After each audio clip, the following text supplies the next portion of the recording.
వాళ్ళిద్దరి మధ్యన chemistry biography ఇంకేదో ఉంటుంది. అమ్మ స్కూల్కి వెళ్ళదు, అది వేరే విషయం అనుకో. సరే వయగ్రా కాదు బయోగ్రా నీ శీతల నా కరకజ్జు. నమస్తే అన్న. నమస్తే అన్న, చెప్పండి. స్పిరిట్ నుంచి దీపిక పడుకోని తీసేసినట్టు చిన్న వార్తలు వస్తున్నాయి, చాలా చర్చనీయంగా మారింది. సో ఇలా చూడొచ్చు అంటారు. సందీప్ రెడ్డి వంగకి యాటిట్యూడ్ చూపిస్తే అటు సందీప్ రెడ్డి వంగ తీసేసాడు అన్నట్టు వార్తలు వస్తున్నాయి. సో ఇలా చూడొచ్చు. దీపిక పడుకొని తీస్తారు, ఎందుకు తీస్తారనే కదా. దీపిక పడుకొని ఉందనుకుంటా ఏమో, అంటే పడుకునే తమ్ముడు ఒక మాట చెప్తాను చూడు. యాటిట్యూడ్ స్టార్ తెలుసా నీకు? యాటిట్యూడ్ స్టార్ అమ్మ మొగుడు ఎవరో సందీప్ రెడ్డి వంగ. ఆర్జీవి గారిని ఎందుకు చూస్తాం మనం? ఆడ తిక్కుపుక్ కోచింగ్లో తిక్కుపుక్ డైరెక్షన్ వల్ల ఆయన ఎంగేవాడు వచ్చాడు సందీప్ రెడ్డి వంగ.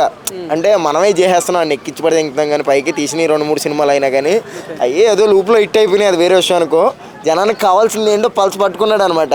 ఒక ఆడియన్స్ కావాల్సింది ఏంటి, నా ఇన్స్టాగ్రామ్లో మీల్స్ ఎలా ఉంటాయి ఫోటోలు, అలా జనానికి కావాల్సిందంతా ఇచ్చేస్తాం అనమాట. సతీష్ కోళ్ళ ఇన్స్టాగ్రామ్ ఫాలో ఉండదు, వేరే ఎందుకు సందీప్ రెడ్డి వంగ తెలుగులో కాదు బాలీవుడ్ సైతం తన వైపు తిప్పుకొని చేస్తున్నాడు.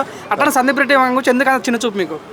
చిన్న చూపు ఏం లేదండి, ఆయన చాలా పెద్దగా ఉంటాడు కదా, పెద్దగానే చూడొచ్చు, ఇబ్బంది ఏం లేదు. కానీ ఎందుకు తీసాడు అంటే కొన్ని ఉంటాయి కదా గజ్జు. ఇప్పుడు దాకా యాక్ట్ చేసిన సీన్లన్నీ తీసి మళ్ళీ రీషూట్ పెట్టుకుని వేరే.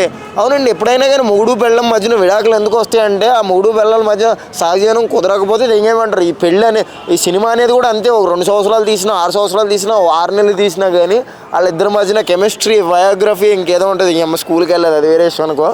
సరే వయగ్రా కాదు బయోగ్రా నీ శీతల నా కరకజ్జు. ఇవన్నీ కలవాలి అని, అది కలవలేదు అనిపించింది అంతే. సందీప్ రెడ్డి వంగ అయితే పోయింది ఒక 20 కోట్లు 10 కోట్లు ఇంకో దాన్ని తీసారని నాకు అనిపించింది. అంటే అంత గొప్పగా కూడా ఏముండదు దీపిక పడుకునే.